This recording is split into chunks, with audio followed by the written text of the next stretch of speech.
김민재 선수의 이적 여부, 또 이적설이 정말 국민적인 관심사가 되어버렸는데 이거에 대해서 좀 얘기를 하고 하면 좋지 않을까 해서 뭐 4대 리그 얘기는 아니지만 김민재 선수 얘기를 좀 넣어봤는데요. 예. 거기다가 뭐 어쨌건 주말 활약상이 가장 좋았던 선수 그렇죠. 김민재기도 하고 워낙 그 많은 주목을 끈 경기기도 했고요. 예. 그렇죠. 그래서 설러이 어틸라가 그동안 3백에서는 제일 주목을 많이 받는 선수였지만 설러이를 빼고 김민재와 마르셀 티세랑 두 명을 남겨서 4백으로 갔는데 김민재가 뭐 특히 후반전에 굉장히 큰 활약을 해줬습니다. 예. 전반전에 약간 몸이 덜 풀린 모습도 있었지만 후반전에 여러 가지 활약이 있었고 특히 그 슈퍼 태클 예. 왼쪽에서 진짜 갈라타사라이 공격수 둘 중에 한 명만 발을 대면 들어가는 거였는데 그 둘의 앞으로 정확히 간발의 차로 들어가면서 그걸 걷어냈었죠.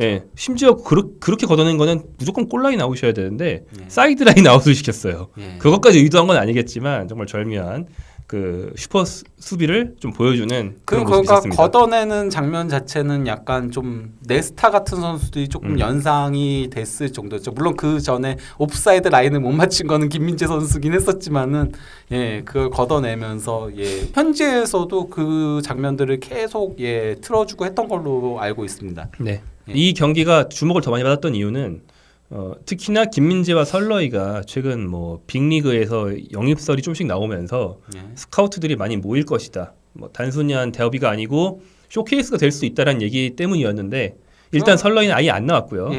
김민재는 맹활약을 했어요. 그래서 그 뒤로 터키 매체 중심으로 이적설이 앞뒤로 많이 나오고 있는 상황인데 일단 기본적으로 어떻게 보세요? 겨울 이적 시장에 이적을 할 가능성이 좀 있다라고 느껴지시나요? 그렇게 관측이 되시나요? 페네르바체가 보내지 않으려고 하겠죠. 겨울에는. 여름이면 몰라도 겨울에는 보내지 않으려고 할 겁니다. 왜냐면은 우승 도전은 솔직히 현 시점에서는 힘들다라고 할 수 있지만은 그럼에도 일정 부분 자존심을 챙겨야 될 필요성이 있어요. 페네르바체가. 그럼요.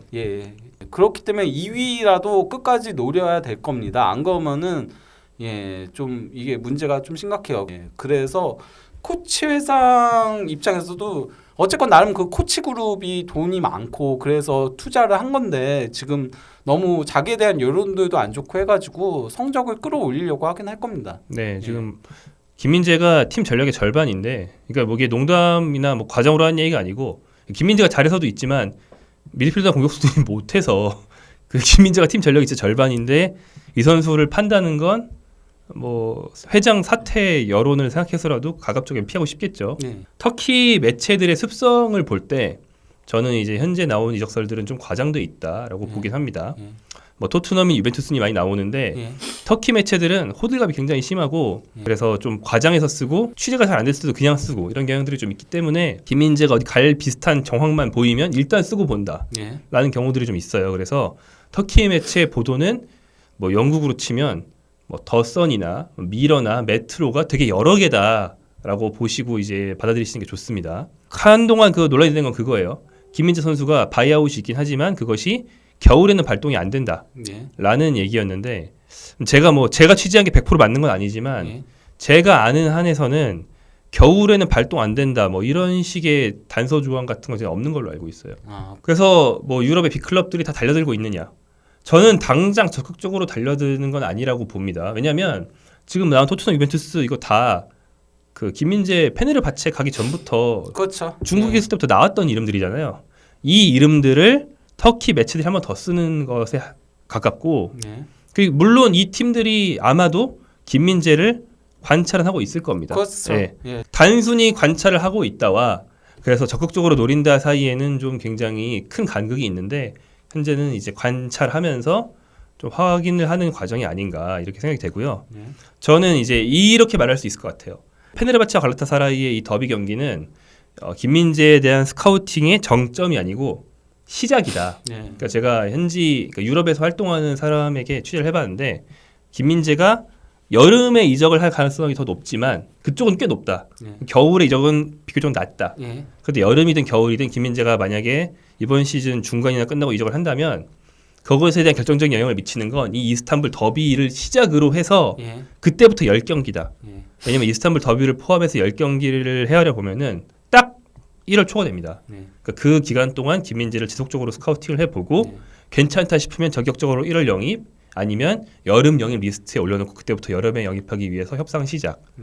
필요한 선수인지 얘기를 해보면 토트넘부터 얘기를 해볼까요? 토트넘에 필요한 선수인가? 토트넘은 당연히 필요하죠. 당연히. 토트넘은 지금 수비 쪽에 문제가 많은 그렇죠. 팀인데 네. 거기다가 콘테 감독은 3백을 추구하는 감독이고 지금도 3백 쓰고 있고 그러기에는 센터백 숫자가 좀 부족한 것도 사실이고 로메로가 어쨌건 부상 또 당했죠. 그리고 뭐 부상해서 좀 나을 만하면은 아르헨티나 갔다 오죠. 예, 거기다 아르헨티나 갔다 올 때 문제 있었죠. 예, 이런 것들 생각하면 가장 믿을 수 있는 수비수가 로메로인데 그 로메로조차도 예, 어쨌건 간에 잡음들이 있었다는 점을 고려하면은 토트넘 와서 기대한 만큼의 모습은 보여준 적이 거의 없다. 산체스하고 뭐 자이어. 탕강하고 뭐 이런 선수 다 그나마 의외로 차라리 벤 데이비스가 가장 좋은 모습을 보여줄 정도로 예.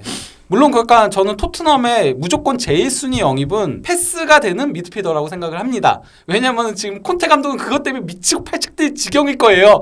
경기하면서 아 답답해 막 이런 생각 되게 많이 할 겁니다. 손흥민이 빠져들어가고 싶은데 걔한테 공이 안 가니까. 예. 뭐 이런 거. 거기다 콘테 감독은 항상 미드필더 라인에 한 명 정도 패스 잘하는 선수 꽂아놓고 했거든요. 필요하죠. 예, 근데 그게 안 되니까 진짜 경기하면서 본인도 답답해 할 거예요. 콘테 감독 성향상 엄청 답답해 할 건데 그러다 보니까 수비형 미드필더 그러니까 후방에서 볼 배급이 되는 수비형 미드필더 보강을 가장 하고 그게 무조건 1순위라고 생각하지만 그 다음으로 중요한 게 센터백이다.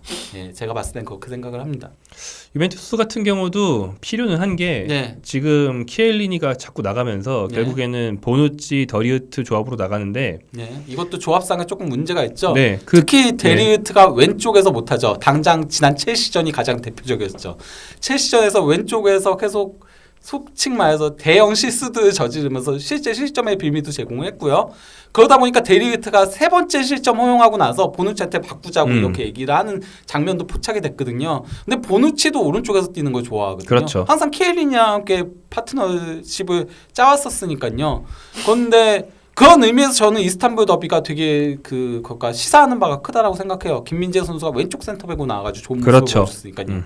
그 팀들이 보통 영입을 할 때 뭐 센터백이 오른발잡이냐 왼발잡이냐도 보지만 같은 오른발잡이만 우리 팀에 두세 명씩 있을 경우가 많으니까 왼발잡이 드무니까 오른발잡이 중에 한 명이 자연스럽게 둘 중에 왼쪽에 설 수 있는지를 많이 보거든요. 네. 김민재를 처음 유럽 스카우터들이 중국에 있을 때 알아볼 때도 이 선수가 왼쪽에서 뛸 수 있는지를 많이 봤다고 그래요. 네. 왼쪽 오른쪽을 다 뛸 수 있어야 변명성이 높으니까. 네. 근데 김민재 선수는 왼쪽에서 그 경기장을 대각선으로 보면서 오른쪽으로 롱패스를 뿌리는 게 되는 선수이기 때문에 수비할 때도 공격수가 자기 몸에 이쪽에 있는지 이쪽에 있는지 안 가리고요. 네. 그래서 뭐 상당히 메리트가 있죠. 유벤투스 현재 상황에는 스타일상으로 또 필요하다. 네. 그 왼발잡이 수비수인 키엘리니는 뭐 2년 재계약을 하긴 했지만 또 부상으로 또 나가 있고 예. 필요한 그 선수입니다. 키엘리 나이를 생각을 하면은 확실하게 대체자가 필요하긴 합니다. 그렇죠. 예, 거기다 어쨌건 더리우트가 왼쪽에서 적응을 했어야 되는데 이게 생각보다 더뎌지고 있는 문제들이 있다 보니까 좀 고민이 될 거예요. 근데 뭐 어쨌건 보누치도 나이가 있는 선수긴 하고 하니까 그렇죠. 예. 네.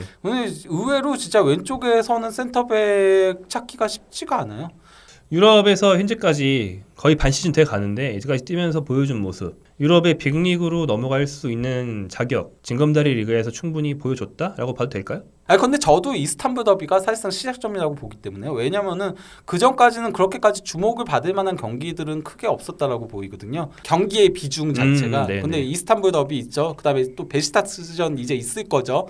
예, 이런 경기들이 이제 시작점이라고 보기 때문에 김민재 선수는 충분히 넘어갈 자격은 이제 있긴 한데 우리가 생각하기엔 있는데 그걸 이제 유럽의 유수 팀들이 예. 좀 더 큰 경기에서 경쟁력을 얼마나 확인할 것인가 이 측면에서는 오히려 이제 시작이다. 예. 그래서 이제부터 시작되는 스카우팅에 따라서 그 팀들 중에 진짜 엄청 꽂힌 팀이 나오면 겨울에 뭐 돈을 지르려고 움직일 수도 있는 것이고 예. 아니면 여름에는 충분히 움직일 팀들이 꽤 나오겠지만 그것도 장담할 수는 없지만 뭐 아무튼 나올 것이다.